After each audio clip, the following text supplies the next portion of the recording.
नभएको कुरा कहाँबाट चाहिँ ल्याउनु र हैन मेरो पनि हार्डवर्क थियो तपाईहरुको पनि सपोर्ट थियो चाहिएको मैले यो कोड कहाँबाट चाहिँ हाल्नु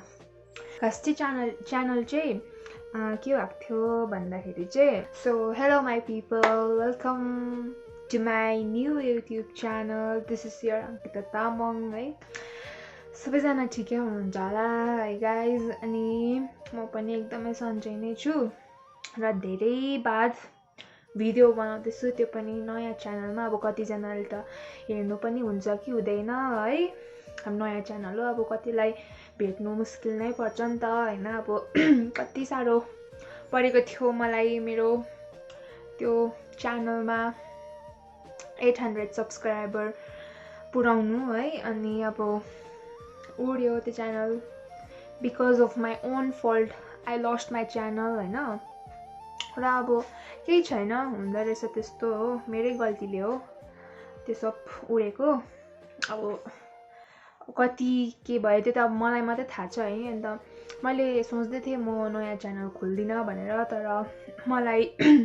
मेरो रिलेटिभ्स मेरो नजिकको मान्छेहरूले मलाई धेरै मोटिभेट गर्नुभयो है धेरै इन्स्पायर गर्नुभयो त्यसरी हार मान्नु हुँदैन भन्दै अब सबैले मलाई सम्झाउनु भयो है अनि चाहिँ म त्यही सोचेर फेरि म सक्दिनँ रहेछु क्या यस्तो भिडियोहरू बनाउने बानी भएर ग्यापभरिमा कति लस्ट भयो म कति घुम्नुहरू गएँ हैन कति केहरू राम्रो कन्टेन्टहरू मेरो मिस भयो च्यानल नभएको कारणले गर्दामा तर केही छैन अब त्यस्तै हुँदो रहेछ नि त है अनि अब आजदेखि चाहिँ मैले यो नयाँ च्यानल खोलेको सो यो चाहिँ मेरो अब इन्ट्रोडक्सन भिडियो है अब के भएको थियो कसो भएको थियो भन्ने भिडियो सो आशा गर्छु है तपाईहरुले मेरो यो च्यानललाई पनि पहिलाको च्यानल जत्तिकै सपोर्ट गरिदिनुहुन्छ होला भन्ने मेरो आन्तरिक हृदयबाट नै म आशा राख्दछु है गरिदिनुहोस् होला भन्ने एउटा रिक्वेस्ट भनौँ न है अब तपाईले जसरी माया गरिदिरहनु भएको थियो यो च्यानललाई पनि माया गरिदिनुहोस् इफ त्यो मेरो पुरानो च्यानल चाहिँ है मेरो दादाहरूले हेरिदिनु हुँदै थियो नि त हैन अन्त उहाँहरूले हेरिदिएर रिकभरी भयो भने चाहिँ म त्यही च्यानल नै सुरु गर्छु बट फिलहालको लागि चाहिँ म यही च्यानल युज गर्दैछु अब मैले मेरोबाट त मैले आशा मारिसकेँ त्यो च्यानल मैले पाउँछु भनेर है तर अब कतिजनाले कोसिसहरू गरिदिनुहुन्छ मेरो दादाहरूले अनि चाहिँ भएछ भने चाहिँ म त्यही चलाउँछु अनि भएन रहेछ भने चाहिँ अब म यसलाई नै कन्टिन्यू गर्छु है कोही बात छैन अब मेरो एकदमै जर्नी साह्रो थियो त्यो युट्युब च्यानलको हैन अब यो त झन् टफ हुनेछ मलाई थाहा नै छ हैन तर पनि अब केही छैन म जसरी भए पनि अब गर्ने छु तपाईहरुलाई राम्रो भिडियो लिएर देखाउने छु है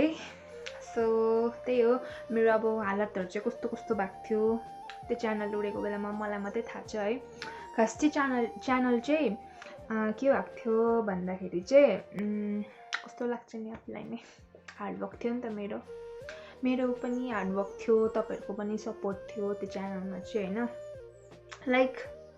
के भएको थियो भन्दाखेरि चाहिँ मेरो चाहिँ फोनमा स्टोरेज नै हुन्थेन हैन मेरो यो फोन मेरो पुरानो फोन हो नि त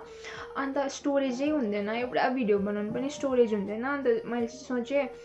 फोन रिस्टार्ट गर्छु भनेर हैन रिसेट गर्छु भनेर अनि रिसेट गर्नुको लागि चाहिँ मैले सबै कन्ट्याक्ट्सहरू पनि फोटोजहरू पनि मेरो आमाको फोनमा ट्रान्सपोर्ट गरेँ अनि त्यसको बादमा जिमेल अब युट्युबले जिमेलसँग हुन्छ नि त हैन अन्त जिमेल चाहिँ मलाई सबै थाहा थियो मेरो जिमेल पनि थाहा थियो पासवर्ड पनि थाहा थियो है नम्बरहरू पनि अब त्यही हो थाहा थियो अन्त म कन्फिडेन्ट भएर मैले फोन रिसेट गरेँ त्यसको बादमा सबसे फर्स्ट नै मैले जिमेल हाल्दाखेरि नै जिमेल मेरो राइट भयो त्यसको बादमा आयो पासवर्ड सेक्सन पासवर्डमा मेरो पासवर्ड इनकरेक्ट भयो केही छैन मैले कति ट्राई गरेँ पासवर्ड हैन भएन त्यसको बादमा मैले रङ पासवर्ड गरेँ रङ पासवर्ड गर्दाखेरि मलाई मेरो नम्बरसँग भेरिफिकेसन आयो है मेरो नम्बर त यही हो मेसेज पनि आयो कोड पनि आयो भेरिफिकेसन भयो 2 स्टेप भेरिफिकेसन भयो त्यहाँनिर त्यसको बादमा चाहिँ यो मेरो जुन चाहिँ जिमेलमा छ त्यो जिमेलमा चाहिँ कोड पठाएको छ त्यो कोड चाहिँ हाल भन्दैछ मलाई यही जिमेल नै त चाहिएको मैले यो कोड कहाँबाट चाहिँ हाल्नु त्यही प्रोसेसमा चाहिँ अड्किरहेको छ मेरो यो मेन च्यानल चाहिँ सो त्यस्तो भयो है गाइज केही छैन दुःख मन गर्नु हुँदैन अंकिता हैन अन्त त्यही हो यति नै थियो तपाईहरुलाई जस्ट मैले इन्फर्म गरिदिएको जस्तो भयो भनेर है कतिजनाले मलाई सोध्नुभयो मेरो दाजुभाइ दिदीबहिनीहरूले पनि कति हेरिदिनु भयो मेरो च्यानल यस्तो भयो भन्दाखेरि उहाँहरूले पनि ट्राई गरिदिँदाखेरि भएन अब नभएको कुरा कहाँबाट चाहिँ ल्याउनु र होइन यस्तै नै रहेछ सो या त्यति थियो है भन्दा भन्दै 5 मिनट बोलेँ तपाईलाई बोरिङ भयो होला सो आशा गर्छु तपाईहरुले मलाई सपोर्ट गरिदिनुहुन्छ भनेर so yeah thank you so much for watching till the end अब यसको बादमा चाहिँ म दामी दामी भ्लग लिएर आउँछु ल तपाईहरुको अगाडि गाइस अब कति दामी दामी भ्लग त अस्ति नै मिस भइहाल्यो हैन तर पनि म ट्राई गर्छु राम्रो कन्टेन्ट ल्याउने so okay bye bye until next time piece